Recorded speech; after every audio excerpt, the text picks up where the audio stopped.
Hello everyone, আসসালামু আলাইকুম। আজকের আয়োজনে আপনাদের জন্য নিয়ে এসেছি মাছের দারুণ একটি রেসিপি। আজ তৈরি করে দেখাবো মাছের ঝুরি ভাজা। মাছের এই ঝুরি ভাজাটা গরম ভাত দিয়ে খেতে খুবই টেস্টি ও মজার হয়, আর এটা তৈরি করা খুবই সহজ। মাছের এই ঝুরি ভাজাটা আপনারা যে কোনো রকম বড় মাছ দিয়ে তৈরি করে নিতে পারেন, খেতে খুবই ভালো লাগে। যদি আজকের রেসিপিটি ভালো লেগে থাকে প্লিজ আমার চ্যানেলটি সাবস্ক্রাইব করবেন, লাইক ও কমেন্ট করবেন।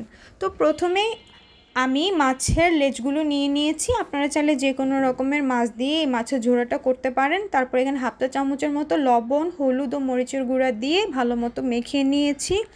এখন আমি আরেকটি প্যানে সয়াবিন তেল গরম করে রেখেছি। এখন এই তেলের মধ্যেই আমি সবগুলো মাছের লেজ দিয়ে দিব। তারপর একটা সাইড যখন কিছুটা ভাজা হবে তারপর আমি আরেকটা সাইড উল্টিয়ে নিব। মোট কথা সব সাইড ভালো মতো একটু ভেজে নিলেই হবে। ভেজে নেওয়া হয়ে গেলে তারপরে আমি লেজগুলো প্যান থেকে উঠিয়ে রাখবো। তো এই যে আমার ভাজা হয়ে গিয়েছে, এখন আমি লেজগুলো প্যান থেকে উঠিয়ে একটি সাইডে রেখে দিব। তারপর আমি আরেকটি হাঁড়ির মধ্যে হাফ কাপের মতো দিয়েছি সয়াবিন তেল। এটা গরম হয়ে যাওয়ার পর দিয়েছি 1 কাপ পেঁয়াজ কুচি।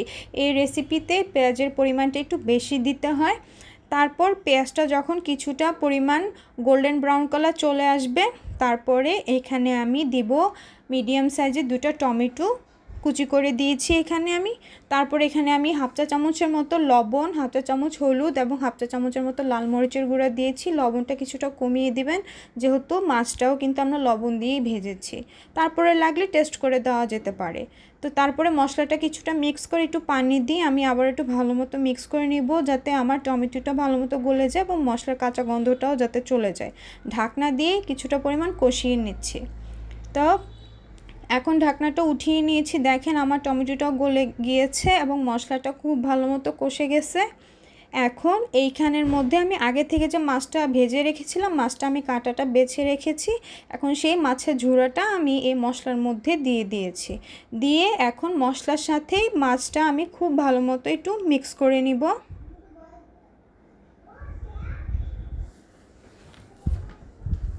ভালো মতো মিক্স করা হয়ে গেলে আমি ঢাকনা দিয়ে প্রায় 5 থেকে 6 মিনিটের মতো কিছুটা সময় একটু রেখে দিব।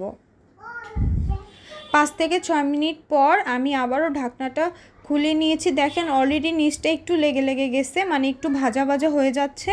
তারপর ভালো মতো আবার একটু নেড়েচেড়ে এখানে আমি 10 থেকে 12টা কাঁচামরিচ একটু মাঝখান থেকে ফেলে দিয়েছি, যাতে ঝালটাও বের হয় এবং ফ্লেভারটাও খুব ভালো আসে। তারপর এখন আর ঢাকনা দেওয়ার প্রয়োজন নেই। ভালো মতো নেড়েচেড়ে মাছটা যখন কিছুটা ভাজা ভাজা হয়ে যাবে তারপর এখানে আমি দিয়ে দিব ধনেপাতা। তো মাছটাকে আমি আরও কিছুটা পরিমাণে একটু ভেজে নিচ্ছি। দেখেন নিচটা কিন্তু একটু পোড়া পোড়া হয়েছে, এটা খেতে কিন্তু খুবই মজা হয়। তারপর উপর থেকে একটু বেশি করে ধনেপাতা কুচি দিয়ে ভালো মতো নেড়েচেড়ে নিলেই কিন্তু আমাদের মাছের ঝুড়াটা একদম রেডি হয়ে যাবে। এইভাবে করে আপনারাও কিন্তু বাসায় মাছের ঝুড়াটা ট্রাই করে দেখতে পারেন, আর গরম ভাতের সাথে সার্ভ করবেন। বিশ্বাস করেন আর কোনো কিছুরই প্রয়োজন পড়বে না। যদি আজকের আমার এই সহজ রেসিপিটি আপনাদের কাছে একটু হলেও ভালো লেগে থাকে প্লিজ আমার চ্যানেলটি সাবস্ক্রাইব করবেন, লাইক এবং কমেন্ট করবেন। আল্লাহ হাফেজ।